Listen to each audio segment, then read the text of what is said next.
Let's talk a little bit about that on the interventional pain side for treating people that are suffering from neuropathy.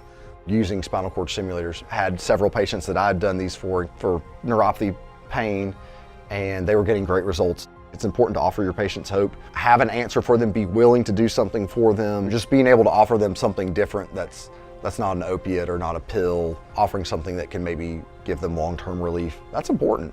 I think it's really important to go into that because we see so many patients that are literally at their wit's end. Yeah. They're at the end of the rope, they're at the end of the line, they've been to their primary care, they've been to their neurologist, and they're not getting real help. Or worse, a lot of these doctors have told them, well, there's just nothing that can be done. From your role and experience and training, what have you seen that is the most effective at treating neuropathy? The stimulators, I think, are probably the best option right now for what we have in terms of treating neuropathy, nerve pain. It's a super interesting therapy, and it's been around since the 60s. A lot of people don't know that. Wow, I didn't know that. Yeah, the first case was done, I think, is in '67. It was a guy who had a lung cancer and was, I think, basically on palliative care. His pain was uncontrolled on all kinds of, I think, narcotic medications. Well, they put a stimulator lead up and stimulated that, and he got like amazing pain relief like quickly. And I don't think he lived a whole lot longer, but it provided good pain relief for him for the rest of his life. I think within a year or two it was FDA approved, which is really crazy for something to go from the very first time it's being used to being FDA approved within a year or two. So can you speak to a little bit, because it's got a very aggressive name, Yeah. spinal cord Yeah. stimulator. So how invasive is this? So I explain it to patients like this. When women are in labor and they get a labor epidural, what we do is we use a needle. You sit up on the side of the bed, we clean off your back with soap, we just don't use an x-ray camera or anything, we just kind of use landmarks. We put a needle into the epidural space, and then we put a catheter in. A catheter is just like, think of it like a little hose or a little tube. Okay, and we infuse medication through that. And that medicine will make you, numb, and your legs are kind of weak, and so you can deliver the baby and not be in terrible pain. So the stimulator procedure is, it's very similar to that, but we take all these safety precautions. A lot of times we'll get an MRI first of your back to make sure that everything looks okay. We use an x-ray camera while we're doing it. A lot of times you have sedation on board to make sure that you're comfortable and not too anxious during the procedure.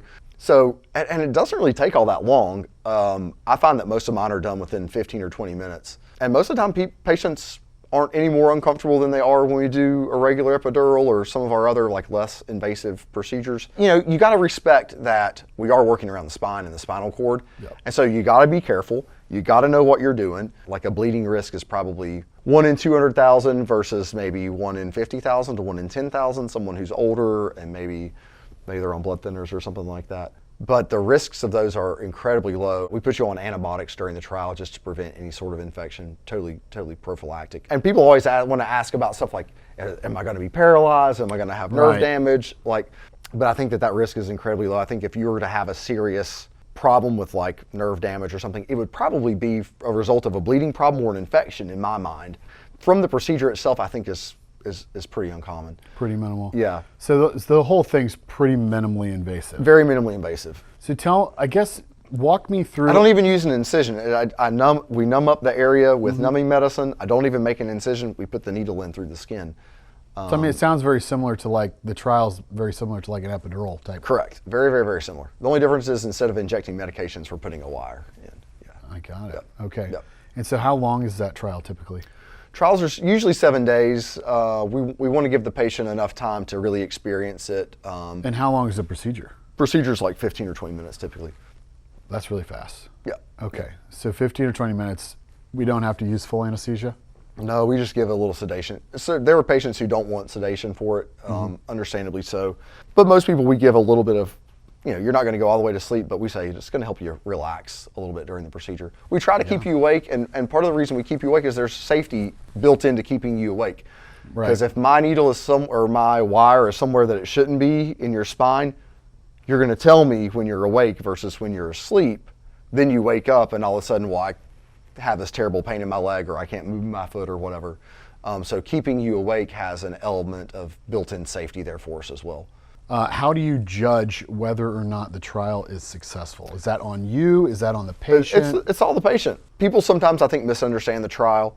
Basically, it is an opportunity for you to experience what this therapy will be like if you have it implanted. I try to use the analogy of like you're taking a car for a test drive, right? Like if you're driving the car down the street and it's making all kinds of noises and blowing smoke and whatever, and break, you're probably not going to buy that car, right? Right. So this is your test drive for your stimulator. You get to take this and keep it for a week, and you get to see if it meets your needs. We like to see at least 50% improvement. So you get to try it before you buy it. Try it before you buy it. That's Yep. good.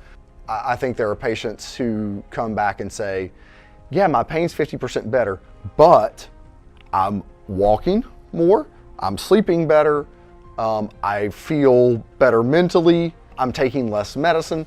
So you take all those things, those are things that you can't like quantify all the time, right? Even though maybe it's 50% pain relief, like I'm so much better in all these other things. I'm not using my walker, my cane, I can walk around. I cleaned my kitchen for the first time in a year. That's not a small thing for someone. And I think someone who's been dealing with pain, chronic pain, 50% is huge.